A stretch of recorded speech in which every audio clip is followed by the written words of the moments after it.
Olá pessoal, tudo bem com vocês? Eu sou Eric Araújo, tanatopraxista e também técnico de enfermagem e estou aqui para ministrar mais uma aula para vocês. Estou de preto porque acabei de chegar de um plantão da enfermagem, acabei nem tirando a roupa, resolvi vir gravar para falar com vocês. Espero que estejam gostando, já temos uma aula aí. E espero que vocês tenham gostado e que continue gostando e que venha a aprender sobre essa profissão tão linda que é a tanatopraxia, que tem revolucionado a parte de ciências mortuárias. Hoje nós vamos falar da psicologia aplicada aos profissionais de ciência mortuária, que é algo muito importante, muito importante. É algo, na verdade, essencial, que tem que ser aplicada ao profissional de tanatopraxia. Então, hoje a nossa aula é voltada para a psicologia. Vamos lá. E o que dizer sobre a morte? Se não sabeis o que é a vida, como haveis de saber o que é a morte? Confúcio. A experiência de perder um ente querido e de se sentir impactado na reorganização da vida após a morte desta pessoa não deve ser considerada somente o nível individual, mas também sendo estendida ao grupo familiar.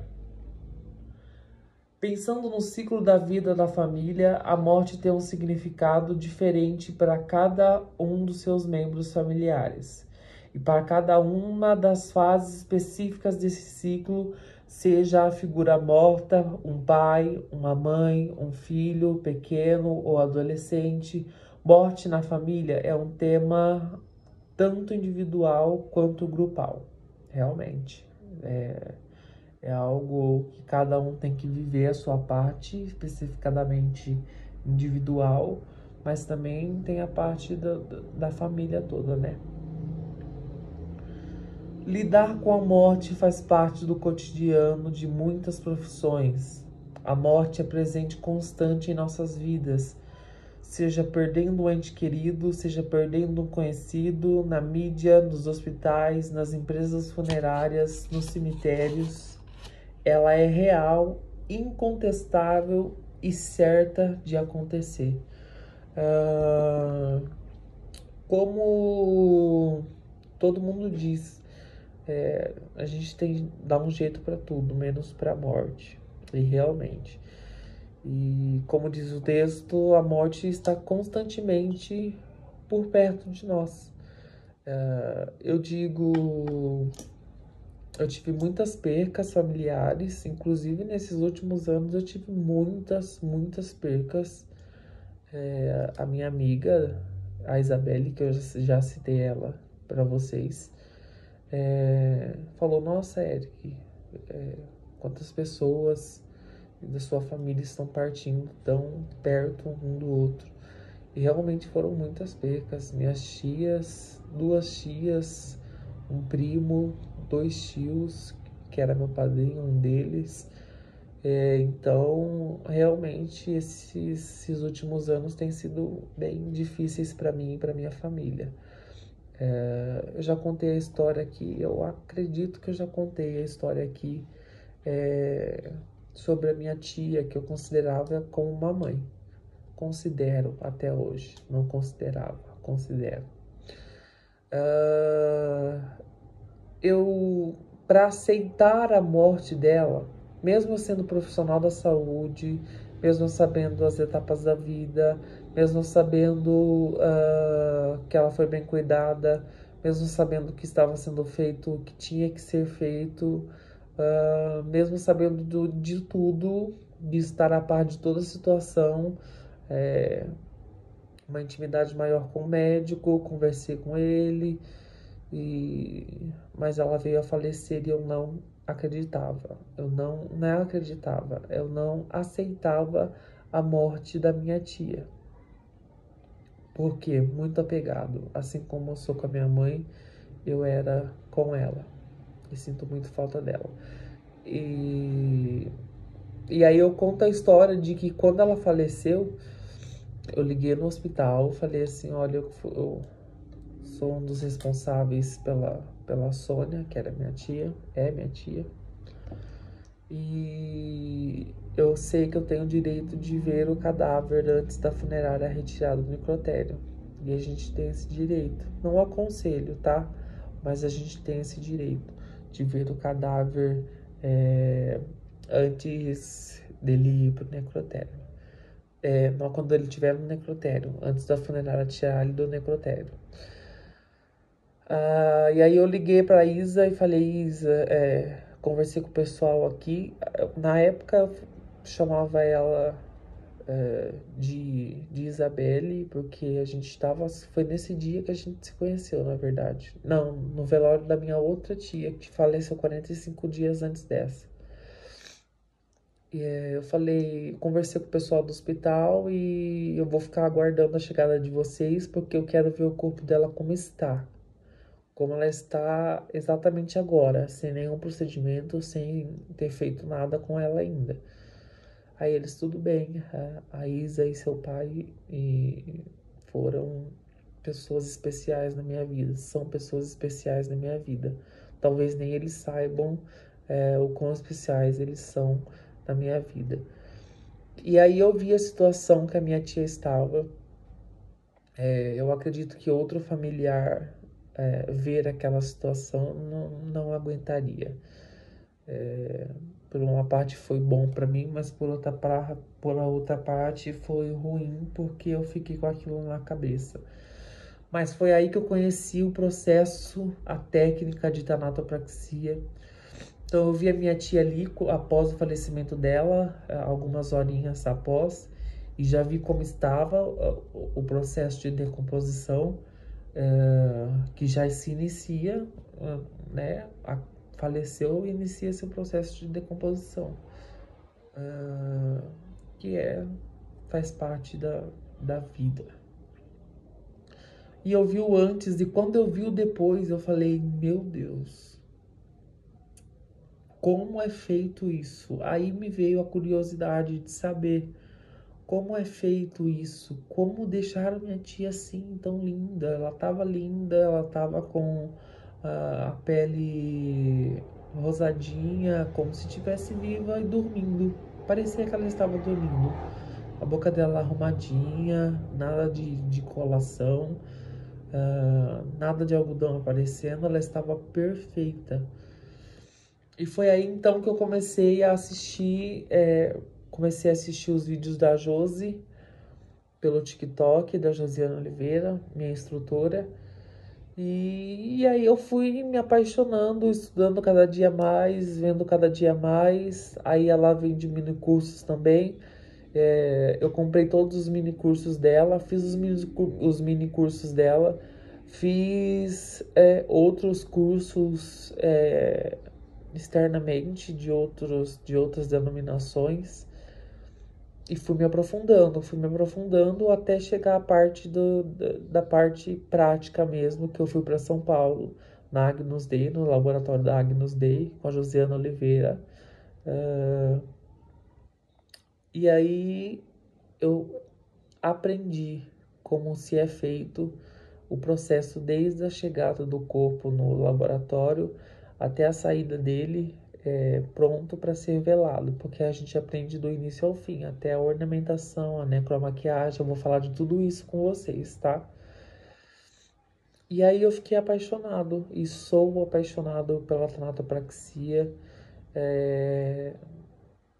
Todo tanatopraxista, para mim, não são todos, né? Porque tem alguns que acabam denegrindo a imagem dos tanatopraxistas, né? A gente teve a parte do Cristiano Araújo, foi dentro de um laboratório de tanatopraxia, quando fizeram as imagens dele. E isso é um crime de vilipêndio, que nós vamos falar também mais pra frente. Então, para eu aceitar a morte da minha tia, teve todo esse processo de eu ver ela antes, de eu ver ela depois, para ter essa aceitação do luto. O impacto da perda na família pode gerar uma crise por conta da necessidade de os seus membros continuarem desempenhando diversos papéis, com a sobrecarga do luto dos demais elementos da família, agravada pelas reações próprias da sintomatologia do luto individual. Tal crise deverá ser então superada para uma reorganização do sistema familiar possa ocorrer, implicando na edificação de uma nova identidade. Então a gente se reorganiza os pensamentos, reorganiza a vida. A parte da aceitação do luto é muito difícil. Eu não me canso de dizer isso. A parte da aceitação do luto é muito difícil. E a gente não tem só o luto dos mortos, vamos dizer assim. A gente tem percas também na vida. De amigos, casamentos que terminam, namoros que terminam. É pior ainda, eu acho. Porque continua viva, a pessoa continua viva. Você tem que lidar com essa separação. Mas não é esse o assunto. Uma frase. O que cremos sobre a vida após a morte afeta diretamente o que cremos sobre a vida antes da morte. Um dos aspectos que pode ser considerado problemático quando se pensa no impacto da morte é a falta de um contexto para a expressão de sentimentos como culpa e raiva, que foi o que eu passei com a minha tia. Eu me senti culpado de não estar perto dela, de não ter visto ela antes, de não conseguir falar com ela. Eu me despedi dela na UTI, mas ela já estava entubada, em coma induzido. Pois a família como um todo está enlutada, sem condições para oferecer espaço de manifestações.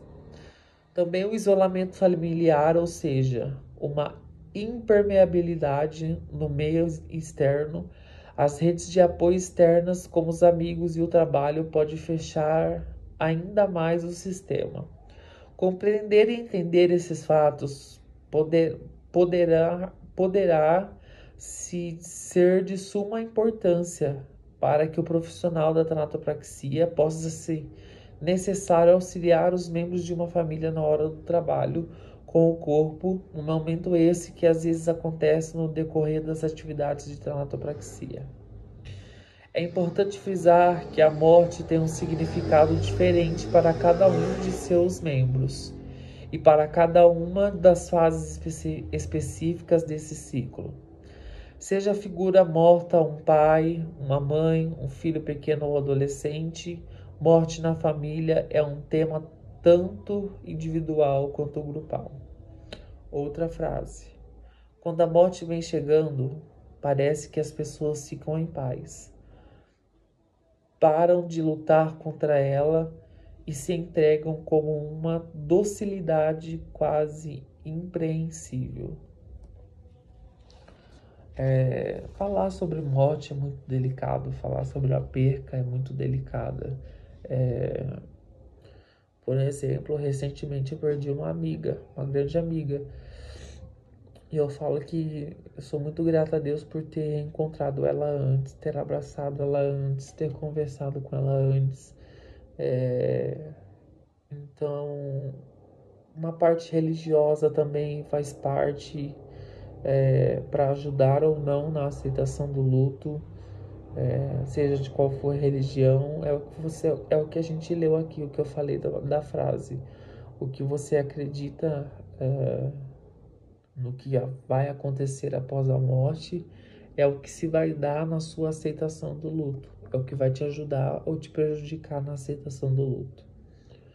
O impacto da perda na família pode gerar uma crise por conta da necessidade de os seus membros continuarem desempenhando os diversos papéis, com a sobrecarga dos outros demais elementos da família, agravada pelas reações próprias da sintomatologia do luto individual. Tal crise deverá então ser superada para que a reorganização do sistema familiar possa ocorrer, implicando na edificação de uma nova identidade. Eu acredito que eu já li isso, li novamente, perdão.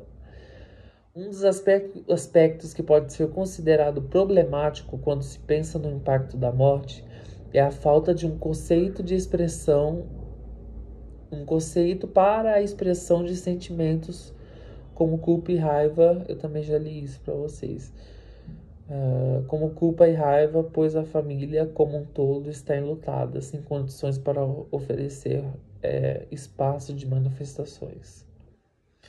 Uma música de Milton Nascimento e Fernanda, chama Travessia. Quando você foi embora, fez-se noite em meu viver. Forte eu sou, mas não tem jeito. Hoje eu tenho que chorar. Minha casa não é minha e nem é meu este lugar. Estou só e não resisto. Muito eu tenho para falar. Quando a gente perde um ente querido, tem a morte de um ente querido, a gente começa a parar para pensar.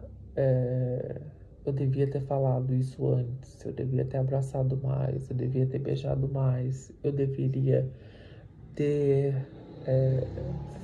falado obrigado mais, eu deveria ter falado tal coisa, eu deveria ter pedido perdão. A morte não avisa, tá? A morte só chega e leva na hora certa, no tempo certo de cada um. A morte chega e leva. Então eu já até falei um vídeo sobre isso, tem um vídeo nas minhas redes sociais sobre isso. Fala o que tem que ser falado hoje, faz o que tem que ser feito hoje. Abraça hoje, ame hoje, chore junto hoje, diga eu te amo hoje, diga eu te adoro hoje, porque a gente não sabe o que pode acontecer daqui a alguns segundos, por um exemplo, nós não sabemos o que pode acontecer. Na vida não somos educados para conviver com a morte e, mesmo tendo consciência de que ela faz parte do ciclo da vida, tentamos ignorá-la ou até mesmo fugir de luto que possa lembrá-la, de tudo que possa lembrá-la, perdão. Sabemos por meio de estudos e pesquisas que no passado a morte era vista de uma forma mais natural e familiar. O corpo ficava sob os cuidados da própria família, assim como os rituais de sepultamento. Aos poucos, algumas modificações começaram a aparecer e a alterar toda a atitude do homem diante da morte, passando a colocá-la como uma afronta, algo que é sujo e vergonhoso e que tem que ser escondido a todo custo. As cerimônias foram ficando cada vez mais discretas, os corpos passam a ser arrumados nas funerárias e o ritual do velório, que acontecia nas casas, foi levado para os cemitérios. Assim, a morte e o morrer foram sendo terceirizados pelos serviços dos cemitérios e funerárias que ganharam cada vez mais espaço na condução dos processos pós-morte. O processo do luto continua acontecendo dentro das pessoas, mas as expressões e manifestações deste luto foram desaparecendo. Outra fase. Partiu para não mais voltar, e meu coração se partiu para não mais se recompor. Saudades de quem a morte levou para sempre. Aceitação do luto. Tudo vai do que a gente pensa, de como a gente vai reagir sobre o problema. Como você vai reagir sobre qualquer problema que acontece. Como você reage a ele é o que vai definir como você vai ficar. Então, como você reage à morte de um ente querido, se você tem uma boa aceitação, se você não tem, é o que vai dizer lá na frente como você vai ficar, como vai ser esse processo, se vai ser mais doloroso, se vai ser mais tranquilo ou não. Numa leitura superficial e equivocada, poderíamos pensar que os familiares não querem mais cuidar de seus mortos e não sentem mais apreço por eles. Contudo, nós que acompanhamos as famílias no pós-morte, estamos convencidos de que mesmo com todas as transformações na forma de lidar com o morrer, os familiares se enlutam e estabelecem uma forte relação. Hora de afastamento, hora de aproximação com o corpo morto. A entrada das agências funerárias responsáveis pelo resgate, cuidado e preparação do corpo morto para o velório e sepultamento é muito bem-vinda nessa hora. Nessa hora, é preciso que essas instituições compreendam que, além de todo o serviço prestado, elas estão na mediação de uma difícil e dolorosa despedida após a notícia da morte. A família encontra-se frágil e vulnerável frente às solicitações externas de organizar o funeral. Então é o que eu disse lá na ética profissional. Você tem que ser um bom profissional. Um bom profissional é aquele que sabe conversar com a família, é aquele que sabe fazer o procedimento, é aquele que sabe conduzir um funeral, é aquele que sabe conduzir um velório, é aquele que sabe conduzir um sepultamento, é aquele que sabe conversar com a família e lidar com toda essa situação. Tudo vai da sua postura e da sua segurança em conversar com a família sobre o luto, tá? Isso ajuda muito. Quando você, por exemplo, quem for agente funerário, recepcionistas de funerária, que estão ali lidando na frente, na parte da frente, em primeiro lugar, são eles que conversam com a família, os agentes funerários ou os recepcionistas de funerárias. Então, a sua postura profissional, a sua segurança no que vai falar de estudos sobre você e sobre como o familiar vai perceber como é necessário essa é necessário esse serviço do pós-morte, das funerárias no pós-morte. Neste sentido, o conhecimento desse processo de sofrimento mental irá facilitar, se preciso for, quanto ao apoio dos agentes funerários e neles incluindo o tanatopraxista, tornando-se um organizador psicológico muito importante para as famílias que, em geral, nutrem sentimentos ambivalentes com o agente, ora confiando e contando com eles para todas as orientações, ora desconfiados e arredios. Dessa forma, compreendemos que o bom atendimento dos agentes funerários pode fazer muito pelo processo do luto de uma família, assim como um atendimento ruim, pouco ético e exploratório pode complicar este processo. Se o serviço funerário foi criado pensando em servir como um apoio importante na ocasião da morte de alguém, o agente funerário tem um papel fundamental na condução ética e humana dessa cerimônia para que familiares possam viver a dor da perda sem agregar a ela mais sofrimento. Acabei de falar sobre isso, nem vi que ia ler sobre isso, mas acabei de falar sobre isso. A postura profissional, a segurança profissional, o que o profissional vai dizer, como vai dizer, o termo técnico que vai usar, explicar para a família o procedimento, explicar como vai ficar. Então é muito, muito, muito, muito, muito importante. Outra frase. Mais triste do que a morte é viver uma vida inteira sem ter sido você mesmo. E só descobrir isso no último momento do sopro.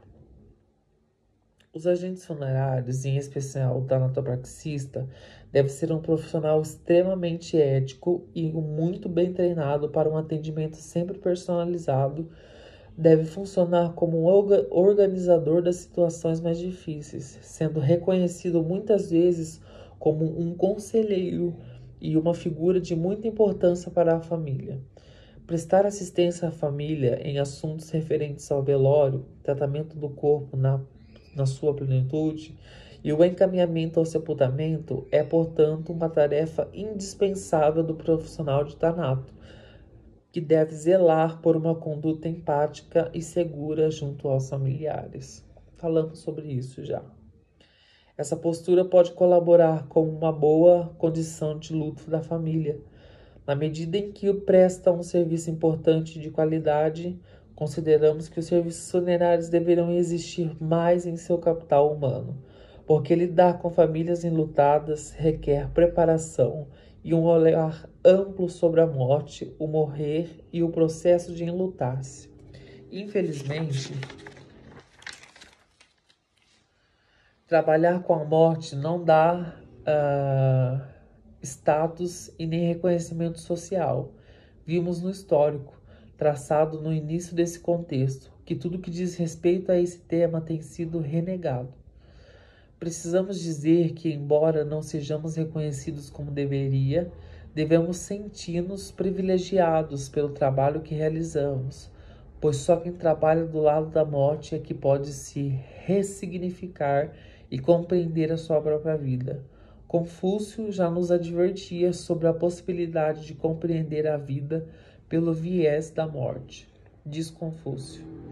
A morte também impede a presença de profissionais que inicialmente lidavam com a vida e cria profissões que existem apenas na ocorrência da fatalidade do viver na plenitude da vida. Surgem profissionais que acabam de se tornar tabu, pois denunciam o que não se quer ver. Não se quer ver, aceitar e nem impedir, e além disso, que podem tocar a morte em sua concretude. O corpo morto como produto de ausência da vida física e espiritual e a morte. Então, pessoal, para finalizar essa parte da psicologia, eu já disse aqui no outro vídeo e vou dizer novamente.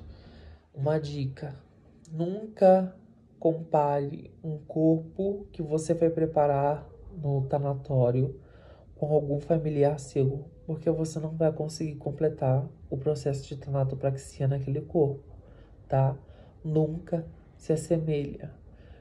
Quando você for fazer o estágio, a aula prática, vai devagar. É o que eu falei com a Josi. Falei, Josi, deixa eu ir devagar, deixa eu sentir a pele, deixa eu sentir a temperatura, deixa eu sentir o cheiro, deixa eu sentir o odor.